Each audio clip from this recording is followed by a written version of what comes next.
Peace and love, y'all. Peace and love, my folks. We back with some more.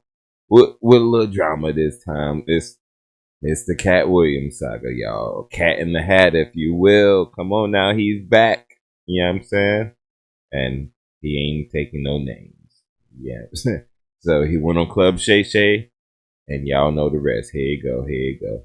And I needed you to know why I came by. Yeah, I need you to tell us why. People know I don't go everywhere. I'm not interested in talking to people unless it's like a Larry King or somebody of an amazing ilk that I would actually want to go talk to in real life. Okay. I don't do it so I can sell product, and I got things to sell, so let me come talk.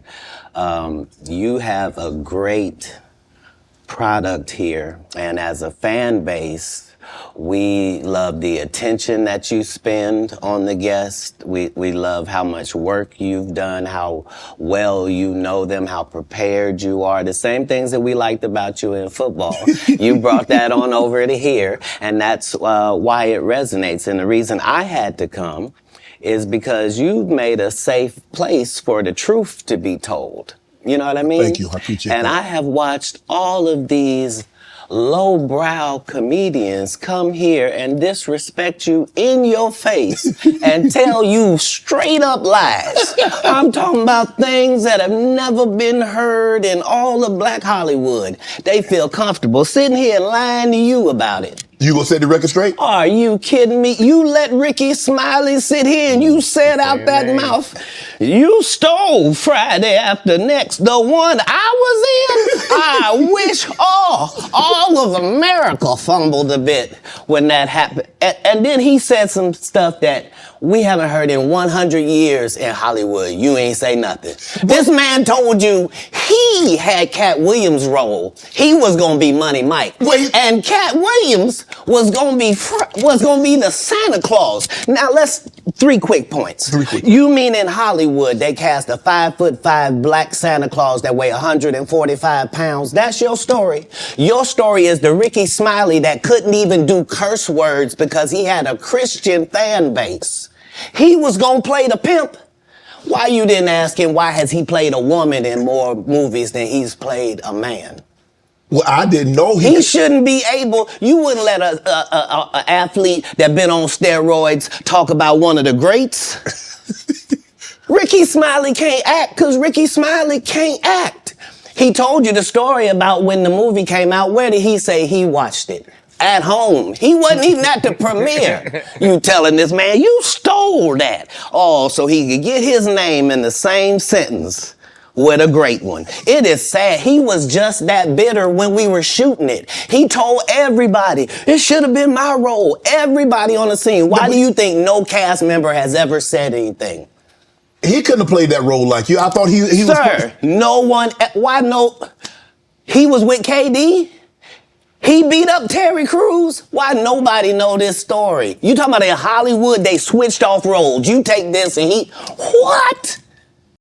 Here's one thing you need to do before buying anything online. Don't spend another dime on Amazon until you watch this first. So Ricky Smiley knows this. It's because, well, why would he lie? I don't know why liars lie. But I can tell you this. We auditioned in Los Angeles. Yes. I was audition number 201. 200 black comedians auditioned for the role of Money Mike with me. You're saying all 201 of us was auditioning and you had already had the role and had already shot the role in 4 days? The truth of the matter is, the Money Mike in the original script got raped in the bathroom, and that's what Ricky Smiley was okay with. Katt Williams had to take the risk in front of the studios and the cast and our powers that be in his very first movie and say respectfully, humbly, guys, if we're talking about anything else, I have no credibility and I have no pull. But we're talking about comedy, right, where I have all the credibility and all the pull. The problem with Friday After Next is we're trying to make a classic comedy. And this comedy involves a rape. And rape is never funny, no matter who it happens to or what the circumstances are. If you would allow me to allow us to do this movie without a black man getting raped in I it, feel them there. I promise you that it will be twice as funny as it would be with him getting raped. You got a point. So considering that's the real story, why would you bring up that story? 35 members of the cast and crew have never brought up that Ricky Smiley was going to play. Nah, that's facts right there. Not even gonna lie. The boy talking on something. Alright, so what y'all think about that? I don't feel like Katt Williams be lying. I'm gonna just keep it above. Like, he ain't got no reason to lie. He got his money already. He come in keeping it funny. Alright, but anyway. Alright, what happened next? Things of comedy. Like, what doesn't line up? This is a televised joke that Mark Curry helped me punch up and get to the level that it was. The same Steve that went to go watch Mark Curry do his whole sitcom and then stole everything Mark Curry had. Now Steve got a sitcom where he the principal and he wear a suit and then he gets this high top fade, making all black men think he got the best lineup in the business. And it's a man unit. Then you ask it, why you not a movie star? I didn't want to be a movie star. This the same Negro that hated on Bernie with this same thing. I didn't want to be a movie star. No, you couldn't be a movie star. There are 30,000 new scripts in Hollywood every year. Not one of them asks for a country bumpkin black dude that can't talk good, baby, and look like Mr. Potato Head. There ain't none. You would have to have range. I played a lot of characters, 60 movie roles. I'm not playing Katt Williams in there. I don't know, Katt. We might not let you drink anymore the way you. I mean, we ain't even got. I'm not fueled by alcohol. I've had a sip, less than you. I feel like, bruh, I ain't even really know we was gonna be doing all this. See that? I thought I really don't know why you came up there, you know. But my God. So yeah, he dropping names. He don't care. All right, let's see. Some of it I haven't seen. I've seen most of it though, of this little clip, not the full 2 hours, but of this 35-minute clip. But I still ain't even see all of that. So let's see what they're talking about right here. Guys can't just get along. Yes. Why didn't you get along with the other teams you were competing against? If you're a Denver Bronco, why you don't get along with the Cowboys? Something wrong with you? But I don't disagree. I don't dislike all the Cowboys. Katt, damn, you like dislike. No, that's not. Okay, what comedians do you like? Did you play against the team? Yes. I've taken 46 comedians with me on the road. 46. Okay. I'm not the comedian you can give that to. I only put on comedians that are funnier than me. Anybody that ever told you differently was a fat Faison liar. There's nobody like me in the business. Faison just called it straight. Faison said that getting a Netflix special is easy. I have 12 specials. Guess how many Faison got? 0. So why is he allowed to have conversations about real stand-up people? We do not let people who are on the juice discuss real athletes. That's all. I'm about to say, Lord, what's Faison on? But he's saying, like, we don't let people on steroids talk about sports. I feel him there. All right, so let's fast forward a little. He just looked like pleading, like, yo, why are you up here doing this? So Acorns is a financial tech company. So I bought everyone's gifts today. Set the record straight. Why none of them set the record straight? That's what you were supposed to ask him when he told you those lies that no one's ever heard. Right, but he's telling you something no one's ever heard of. Nobody has ever heard, Ben Affleck and Matt Damon was in a movie and somebody said, y'all should switch roles.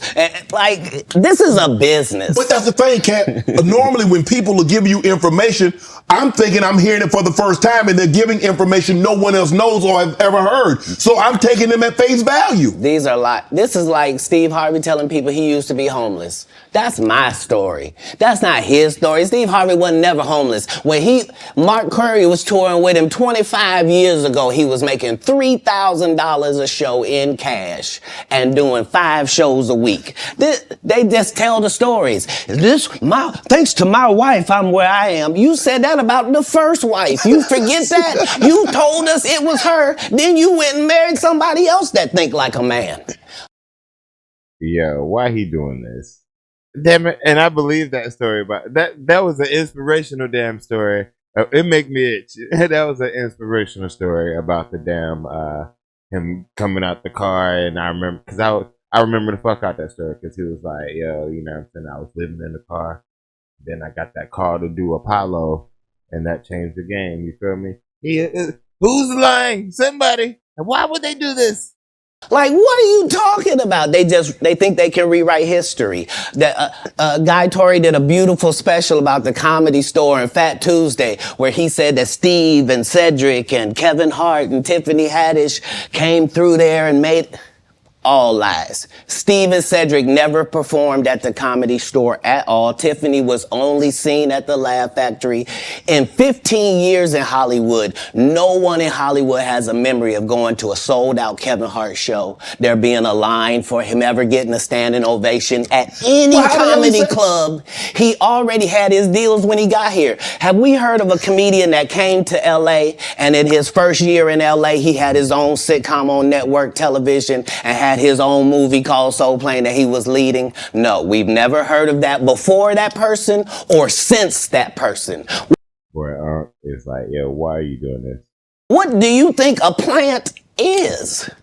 Maybe people don't understand the definitions of these words.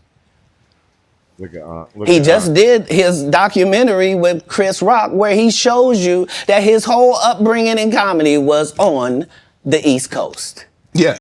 Look at fed up. Like, you talking about my damn friends at this point. All right, but let me see. All right, but I still don't feel like he's lying. All right, we're gonna just fast forward. So I'm about to cut it off though, because I ain't gonna hold y'all long. I know y'all ain't gonna watch this far anyway. Backstage, he tells me what a great job I did and how much he loves the joke. 2 years later, he's doing that as his last joke on the Kings of Comedy. And he's doing it verbatim. He's just changed my car into a spaceship. Him and Steve had already apologized for me, so I gave him a pass for a decade. Why would you sit here and be like, I saw KATT 30 times and KATT didn't do, as I stand before you. Shannon, I would have bust Cedric's stomach. There was nothing that would have kept me from one of these in that patch right there. Like, are you kidding me? Why would you downplay me like that? Why did I give you a pass if you were just gonna lie? And so that's what I'm saying. Like, they're all a group. Cedric, Steve, Ricky, they've been a group. Everybody knows that. They've been aligned, and there are these alliances in comedy, and if you stand against them, then they sometimes have a problem. But yeah, that's wild right there. So yeah, he went ham. This is a joke he was talking about that Cedric stole. That you couldn't hear the damn thing when it cut off. It looked like this. You flossing in a 6-shift convertible.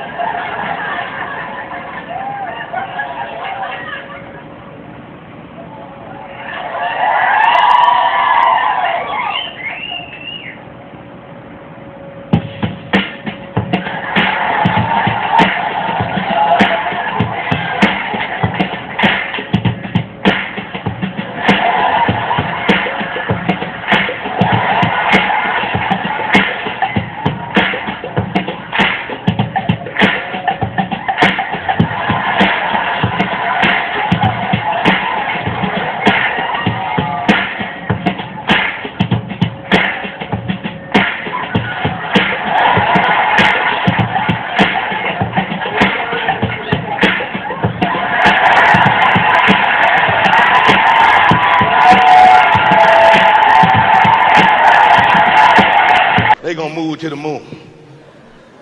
Ain't gonna happen. Y'all move to the moon, damn it, we coming to the moon. Oh, we'll be right behind y'all in space shuttles with Cadillac grills. Nigga just rolling, one headlight out. Tags be all wrong. All bass.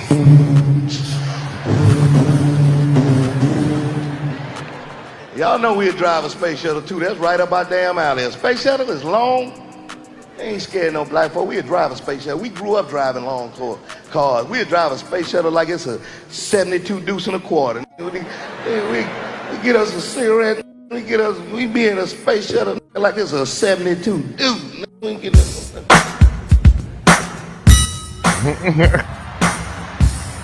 Had the fans on beat.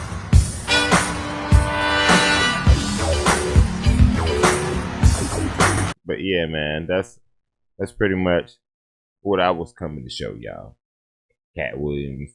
He had a few minutes this year. You know, he's starting the year off airing them grievances. Cause well, he probably ended the year doing that. Cause that probably, I'm sure they recorded it before the year, right before the start of the year.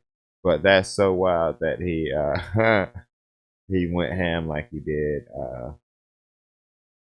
It's definitely interesting. We'll see what comes from it. You know what I mean? I know they're gonna re-blackball him again. They're gonna send another. You remember what happened with the kids and stuff? They're gonna send another salacious story out about him. But it's definitely interesting. He definitely got people's attention. I know. I would like to see what y'all think. Or y'all, you know, what y'all think? Is he crazy or is he telling the truth? But peace and love, my folks.